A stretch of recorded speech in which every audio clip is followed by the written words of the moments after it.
जिसके जवाब नहीं मिले हैं।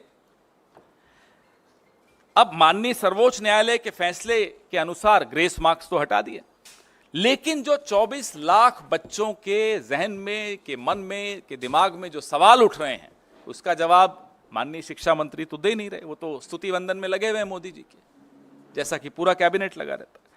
अब 580 से ज्यादा नंबर, ये आंकड़े जरूर देखिएगा जब मैं ये बार बार, क्योंकि इसमें इन्होंने मेहनत की है विनीत जी ने, बहुत कायदे का ये आंकड़े, ये सिर्फ आंकड़े देख लें तो इस प्रेस कॉन्फ्रेंस की भी जरूरत नहीं है, इतने महत्वपूर्ण आंकड़े हैं ये। 580 से ज्यादा मार्क्स लेने वाले छात्रों के जो एग्जामिनेशन सेंटर हैं, हम ये मांग करते हैं कि उन एग्जामिनेशन सेंटर्स के साथ उनके नाम जारी किए जाएं, वो बहुत आवश्यक है। दूसरी हमारी मांग ये है कि जो 12वीं के बोर्ड के मार्क्स का मिलान नीट के टॉपर्स के साथ किया जाए, क्योंकि एक सूचना है कि कुछ ऐसे छात्र हैं जिन्होंने 12वीं भी संघर्ष करके पास की, कोई ज्यादा अच्छे नंबर नहीं लाए, लेकिन नीट में टॉपर हो गए। हम नहीं कह रहे नहीं हो सकते, ऐसे लोग आगे चल के शिक्षा मंत्री और प्रधानमंत्री भी बन सकते हैं, इसमें कोई हमें उसमें नहीं है, लेकिन नीट में इतने मार्क्स ले जाएं, थोड़ी गड़बड़ की आशंका वहां 24 लाख बच्चों के मन में है, तो इसका जवाब भी देना होगा।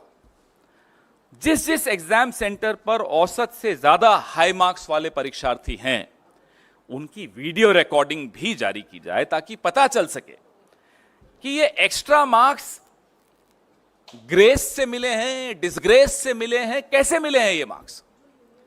तो इसकी वीडियो रिकॉर्डिंग भी सामने आए, थोड़ा आवाज प्लीज, इसकी वीडियो रिकॉर्डिंग भी सामने आनी चाहिए। अब इसमें कुछ और महत्वपूर्ण बिंदु, एक सबसे ज्यादा यह है जो इन्होंने ही मुझे सुबह बताया कि एक विंडो खोली गई 2 दिन की, उसमें बच्चों ने ऑप्शन दी कि नहीं मुझे ये नहीं, ये सेंटर चाहिए।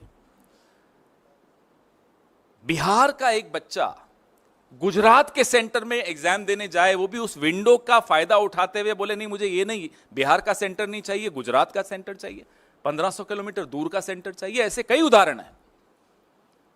हम ये भी मांग करते हैं कि उन तमाम बच्चों की सूची भी सार्वजनिक की जाए जिन्होंने इस विंडो का लाभ उठाते हुए अपने सेंटर्स बदले, और ऐसे बच्चों की भी सूची सामने लाई जाए जो हैं राजस्थान के और जा रहे हैं केरला, उदाहरण दे रहा हूं, एग्जाम देने इतना दूर जा रहे हैं, ना उनके कोचिंग सेंटर के पास है वो सेंटर एग्जाम का, न उनका जहां वो रहते हैं वहां के पास है, तो इतना दूर जाने की क्या आवश्यकता पड़ी।